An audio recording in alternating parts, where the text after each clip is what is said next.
Exactly 11:41 a.m. and I'm now joined by the CEO, Grant Ngcobo. He is the CEO of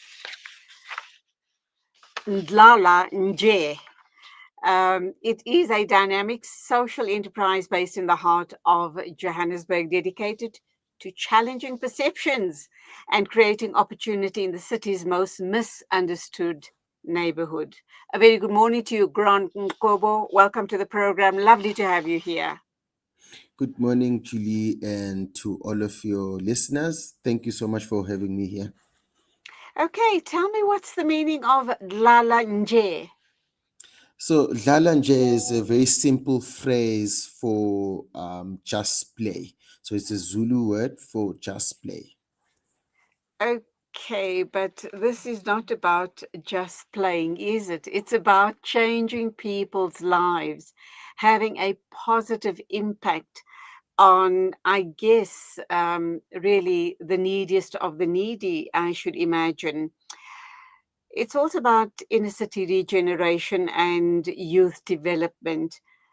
What's your story? I understand that at the age of 14, you began your journey. What was that journey? Why did it start? How did it start? And look where you are today. Thank God.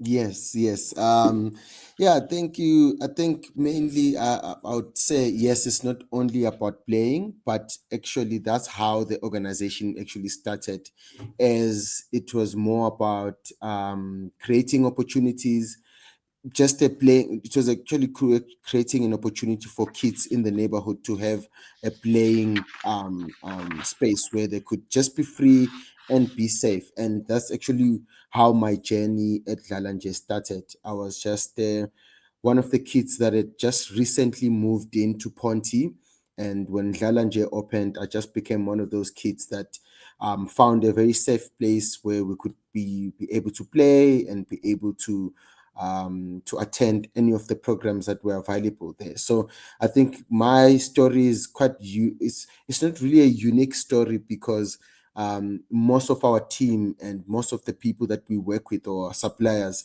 are people that at some point were involved with Dlala Nje during the younger years, especially the team that we currently have. So I joined Dlala Nje when I was 14 years old. That was the first day when the organization opened, and I was one of the kids that used to attend the the programs and because Dlala Nje was one of the only places where we could have access to computers, to internet, to musical instruments, to sporting activities. It became more of like a second home, and I spent pretty much most of my time there. And I matriculated in 2015. And I remember one of the nights, a night before we wrote our accounting paper, we stayed with Lalanje until maybe like 1 or midnight in the evening, and that was only because Lalanje allowed us to be able to study there and access internet and have assistance from the people that were running the organization at the time. And from my dad's point of view, I was meant to become more of like a CA. He wanted me to go and study and become a CA. And because we couldn't afford to go to varsity in 2016, I then joined Dlala as one of the trainees to try and see if I would be interested in doing tours and taking people through Hillbrow and the Ponte Towers. And I joined since then. I did my training, and I've since worked my way up as a lead tour guide. I was once a tours manager, and then after COVID, because COVID really hit us it was a very impactful period because we couldn't take people on tours anymore, and we were not generating any funds to keep our spaces going. So, in 2021, when the leadership of the company left, and since at that time I was one of the long-standing employees in the organization at the time, and I've had a bit of management experience at the time, and I was then given the opportunity to become to take over the organization, and yeah, and this is where we are now. So are you non-profit or are you an NPO and an NGO or one of the two? So we actually, we've been used as a case study in very interesting places, because we had when Dlala Nje was first opened, we were a PTY limited, so a full for profit business. And then because of the tourism business starting to kick off in late 2012 into 2013, we then, Dlala Nje was officially registered as an NPO in 2014. So we're now trading as, for a while we were trading as both a PTY and an NPO, but then now we are officially running as a NPO. Okay, but you are under the ban of an NPO, but a tour, almost like a tour operating company. How does Yes. that sit with for profit tour companies that are in the business as well? Do you kind of, do they see you as competition? So I think they definitely do see us as competition, because we have a bit of a upper edge than them, because people come to do the work to our tours because they know by contributing to buy a ticket for the tour, you are automatically donating or empowering the programs that we do with our youth development programs. Okay, I want to talk more about the tours, which areas you cover, costs, how does one book, etc. We'll get to that in a minute, but a little earlier on in the interview, you mentioned the high rise Ponte, and I kind of get a sense that that is where you lived in the early years of your life. Do you still live in Ponte?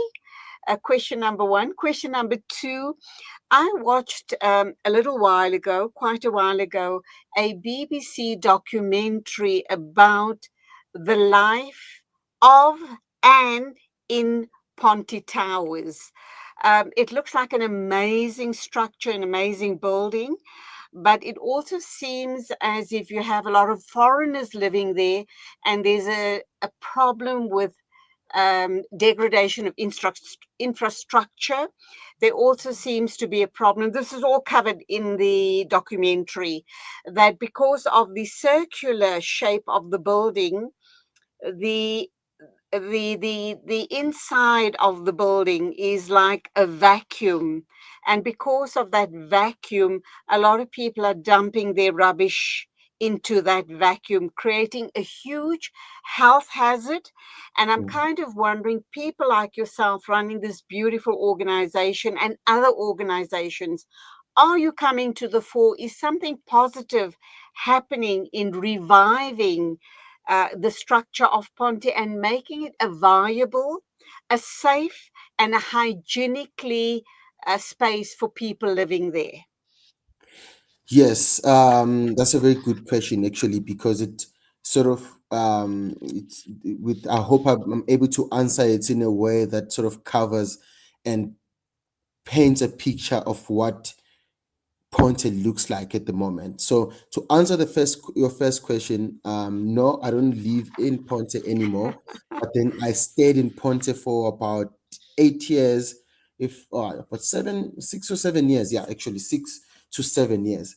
The main reason why I moved out from Ponte, please, it's not because I was really tired of the building or anything. The views up that building are amazing. The apartments look amazing, but I had actually, I remember I had just officially signed my first contract to work at Dlala Nje as a full-time employee.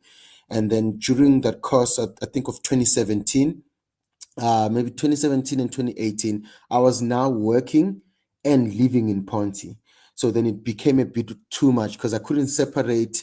I felt like I was always at work, and which is why I just moved closer. I still live closer to the building. But to answer your second question, in terms of the history, from what you have seen in that documentary, that's pretty much what the perception of Ponte is to this day. That Ponte is still very dangerous. This is quite.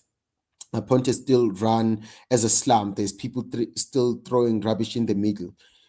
Yes, it's true. At one point, there was 14 stories of rubbish that was piled up in the middle of Pontet's city towers, because during the building's hijack days, there was no the hijackers don't really care about maintaining the building. There's no basic sanitation.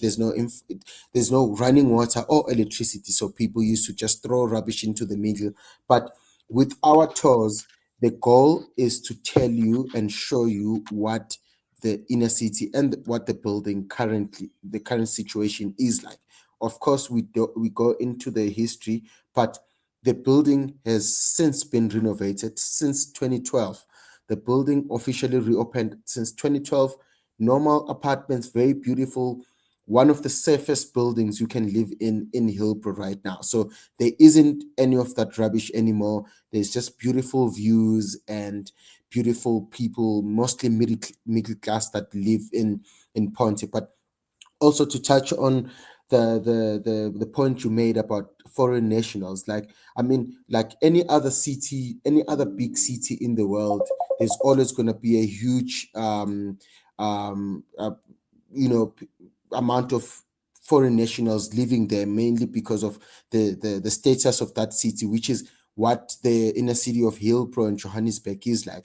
I think maybe 60 to 65% of the people that live in the inner city are people from other African countries, which makes Joburg very highly cultured, a melting pot for all um, people from everywhere around the continent. But also, that makes it an unfavorable place for local um, municipalities or political parties to even think about coming there to improve the infrastructure, because only a small portion of the people really get to vote.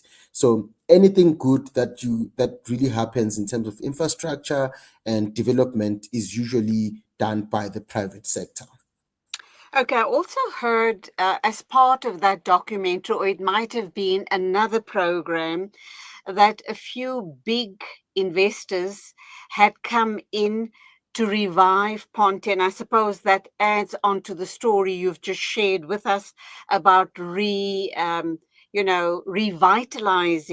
Ponte Mm. and getting rid of all the rubbish and securing it. And as far as infrastructure is concerned, it was upgraded or in the process of being upgraded. And at that point, these investors that had come in truly refurbished a lot of the penthouse suites. And from the pictures that I saw, it was absolutely world class standard. So I presume that's where it's at. Um, could you tell us if there are still lots of people buying a property, apartments in Ponte, and what is the going price? Because that would indicate the commitment of maintenance, ongoing maintenance, and infrastructure upkeep. So so we actually do cover this story on our tours on what really changed and what pushed the for the possibility for us to even be able to host tours, walking tours, if in Hillbrow. It's The change actually started mainly because of the preparations for the World Cup. So I wouldn't only give the credit to only the investors. It's that moment in 2004 when we found out that we were going to host the World Cup. Everything sort of changed for the inner city, because people started seeing opportunities, trying to develop and create a better Hillbrow or inner city to be able to host people when they came for the World Cup. And I mean, Ponte is like 5 minutes away from the Ellis Park Stadium. So it would have been quite a wonderful place. But I won't really get much into the story of the two investors, because it's a very, very interesting story on how they got involved. But I'll save that for Investors and um, developers. They win. yes. They are twofold: investors and developers. Yes, so there was those Okay. two guys, but their story is very unique because they get affected when the financial crash happened in 2008. But the building is currently owned and has always been owned by the Kempstens Group. They own some of the truck and logistic trucks that you might see on the freeway, Return Kempston's hire. So they own 100% of the building. And all apartments right now are all for rental. So no one owns any apartment there. So the building is not sectional titled, and that's actually a good thing. So when you start talking about developers and private sector, there's many other private companies like your Etembas, your Josie Housing, your Mafadis that are really taking over these hijack buildings and revamping them and turning them into affordable accommodation. So you can't really, there are people that are still owning apartments in some of the other buildings, and they struggle to sell those apartments because the in terms of investments, nobody really sees it as a good investment if you are going to buy an apartment in Hillbrow or in the inner city. So what usually happens, companies or investors, they buy the whole building, revamp it, and then they rent out the apartments, because And that way all it right. makes it easier. Okay, I'm so sorry I'm rushing you on now because we are pressed for time. Okay. But are the rentals affordable in Yes. Ponty? And Yes. do you So still have apartments to rent, or are they fully subscribed? So the cheapest apartment in Ponte is just below 3,000 rands, just for like a studio or a bachelor apartment. And the biggest apartment is a 4 bedroom apartment, which would spend about 8,500 rands per month for that. So the building went through a difficult time during COVID because people really struggled to keep up with the rental payments, and there used to be a waiting list, but now the building has worked its way up back to about 80 to 90% occupancy. Okay, we were going to talk about obviously the focus of the interview is on Dlala Nje's growth, but I think Ponty is really a part of that story as well. So thank you for sharing that with us. As I've indicated, we are running out of time. I'd love to talk to you some more, but let's talk about the important elements here. The challenges that you and your team face in sustaining community based initiatives in an area like Hillbrow, and you are currently operating out of Ponty. So, what do those challenges look like? I think the main challenges would be the infrastructure, mainly because people still need to come and get to us, and the roads,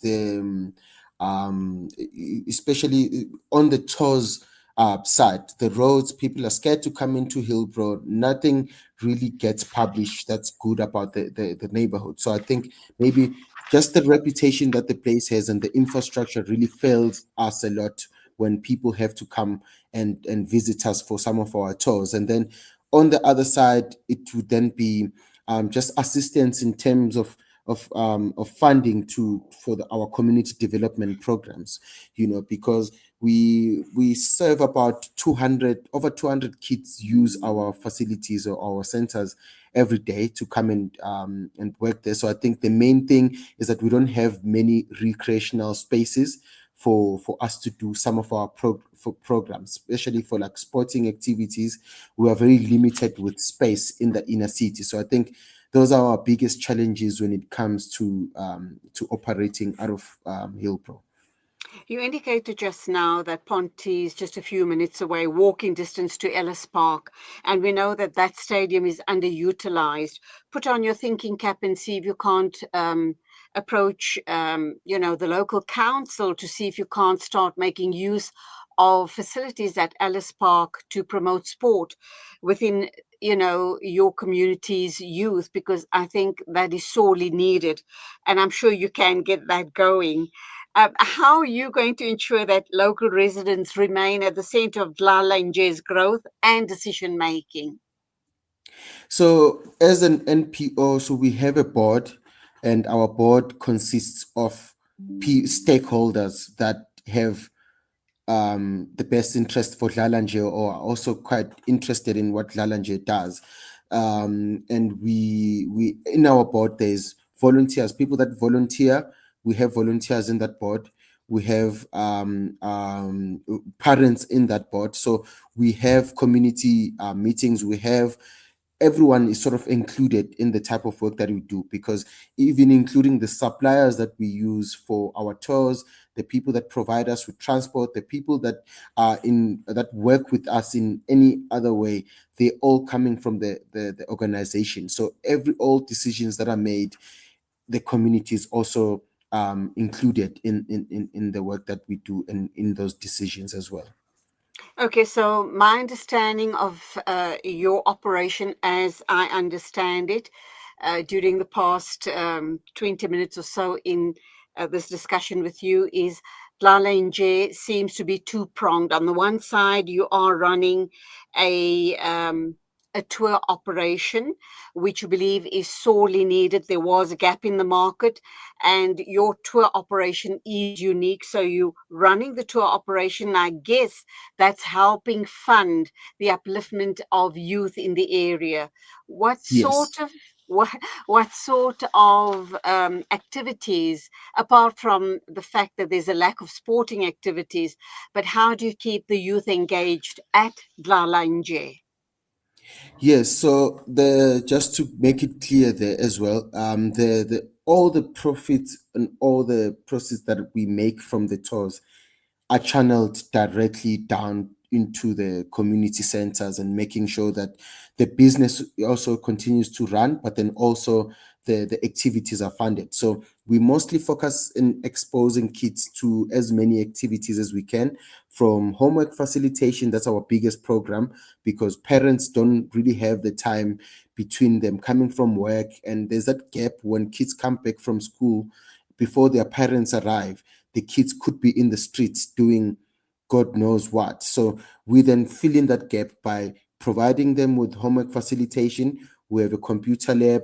We have a sewing program where women and young children are being taught how to use sewing machines so that they can start their own businesses. We have a kitchen. We have a digital center. We have all sorts of activities, even just playing games like puzzles and PlayStation games and foosball tables and dancing programs. We have all of those programs so that kids can maybe find something that they like to do while they're still young, and then we can help direct them towards that career as best as we can. On average, how many kids come to the center after school every day? Every day we have close to 100 kids, but then Wow. in total we have close to 250 kids that are written on our register. So on a weekend you would get close to 150 kids, if not more. But then on a weekday, then it's like maybe less than 100 or so. Do you offer them any food, any sandwiches, or anything whilst they're there? Not every day, but during, so like a corporation could come and say, I have this much food I would like to give away. Because we, as much as we are able to generate, we don't depend on funding. We make our own funding. So that's what makes the model very unique, because we raise the money and we use it to run what we can. Wow. So once you start opening up the channel of providing food, then you go onto a different sector where most of the kids or most of the people would mostly be coming there for the food, and we don't have the capacity for that as of yet. But if we could, we would. Okay, let's truly wrap up now. Congratulations on receiving the Global Responsible Tourism Award. That says a lot. Yes, What thank does you. this recognition mean for you and the Dlala Nje team? I mean, this is just one of those moments where we're so grateful that we've just been recognized, and we are hoping that it results in us getting a little bit more work, and more people actually finding out about us and knowing that it's possible to come and do a tour in Hillbrow. So it's just shows that all of the work that we've been doing for the past 13 years has been recognized, and it could maybe be used as a model in other parts of the world to do this very same thing. I'm a born and bred Joburg girl. I certainly will give you a shout to come on one of those tours, because even though I've lived here all my life, there are certain parts of Josie that we're not exposed to. So I'll shout out to you. And what's next after this amazing global recognition award? What's next for Dlala Nje? Dlala Nje is still going on. We're hoping that we can double the amount of impact that we're doing in our area. I think the main big thing that's going to happen is we want to finish off our skills development center, because we want to channel most of our funds into trying to make into developing skills for the youth in our area. And I think maybe in the future we might see ourselves owning our own building and having like a full skills development program running off that building. So Good yeah, I luck. think Good luck on that. Wonderful. Big dreams, they can become possible through hard work and big hearted people. Grant Ngcobo, Chief Executive Officer of Dlala Nje, thank you indeed. Love what you've shared with us on air today, and may you grow from strength to strength. God bless. Goodbye. thank you. Bye. It's 7 after 12 o'clock exactly, and it is the second hour of the mid morning talk show. And I do understand that we are going to be talking with Fatima Sidat from SADC. She is their development manager. We had a bit of problems hooking up with her earlier on, and that was due to network problems on their side. So stay with us. We'll be talking with Fatima in a minute or two.